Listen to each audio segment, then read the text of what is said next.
How do you show empathy to a patient? In this video, we're gonna go way beyond the basics. I'm actually gonna share the most common mistake that people in healthcare make when they go to show empathy to a patient.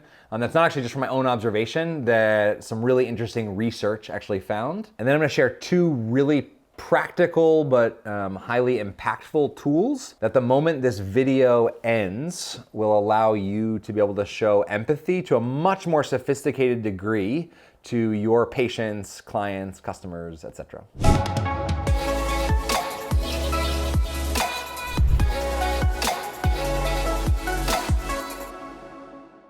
Okay, mind-blowing research. We're gonna play a little guessing game here. How many seconds, if you walk into the ER and you start describing why you're there, how many seconds do you think you get to talk before your doctor interrupts you?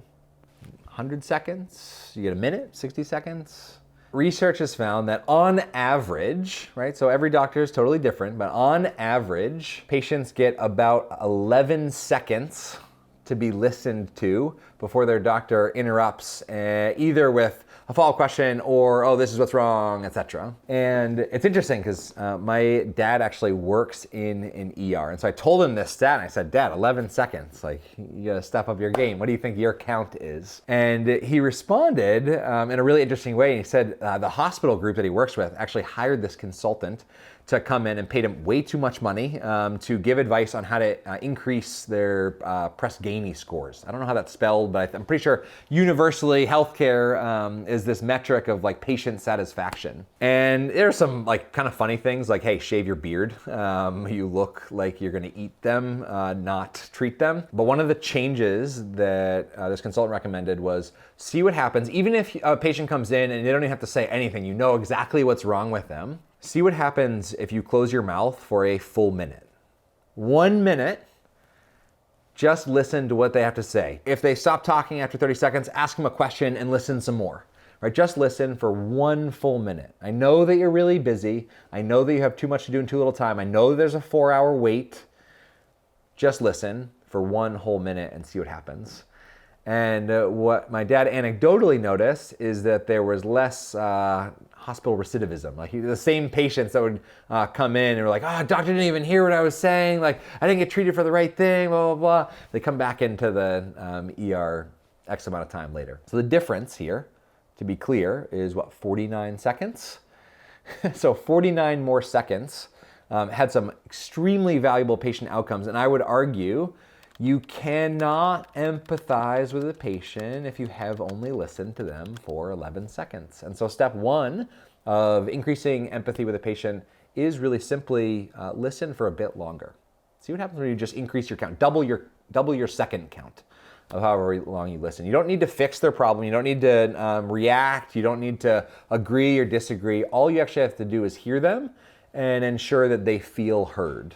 And you can ensure that they feel heard by reflecting back what it is that they're saying. And oftentimes, even if you do that verbatim, you reflect back exactly what they said, oftentimes the patient will actually jump in and be like, actually, like, no, this is going on. Or like, oh, and they add some other piece of context. The second way you can increase your empathy, and no medical textbook will ever teach you this, believe it or not, before I started We and Me, and before Will and I wrote Ask Powerful Questions, Create Conversations That Matter, and started doing this work for organizations, I wanted to be a doctor. I had my entire life figured out. I'd seen the movie Patch Adams with Robin Williams, where he becomes a doctor to really promote the quality of life over quantity. And he just had this magical way of connecting and empathizing with other people. And whether you've seen the movie or not, I want to just play for you one of my favorite scenes.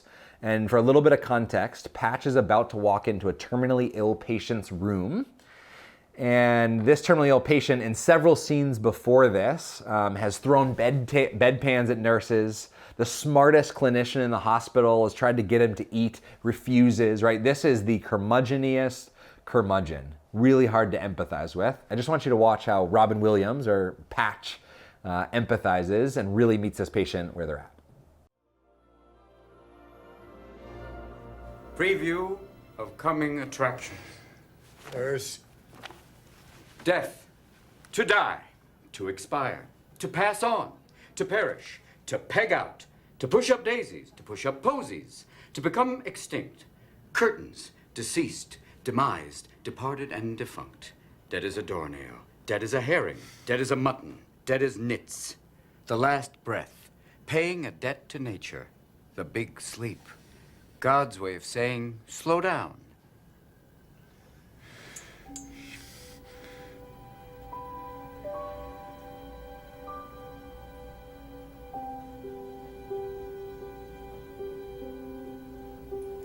To check out. To shuffle off this mortal coil. To head for the happy hunting ground. To blink for an exceptionally long period of time. To find oneself without breath. To be the incredible decaying man. Worm buffet. Kick the bucket. By the farm. Take the cab. Cash in your chips. And if we bury your ass up, we have a place to park my bike. Woo! Come on, it's shoot number 9. Ride that 4 feet pony. Come on now, boy. Yeah! Come on now, on now. Yeah. How good is that scene, right? It's like watching that scene makes me reconsider going back to medical school. But then I just remember organic chemistry and I say, no, Chad, don't do it. Patch in that moment, I believe, demonstrated empathy, whereas a lot of health workers would probably lean towards sympathy or apathy. And so I want to differentiate between these real quick. Apathy, right? Terminally ill patient, you're going to die. Whatever, this is my job, work with it, day to day, it is what it is. At some level, there's some healthy distance that's actually required to maintain a little bit of separation from patients, right?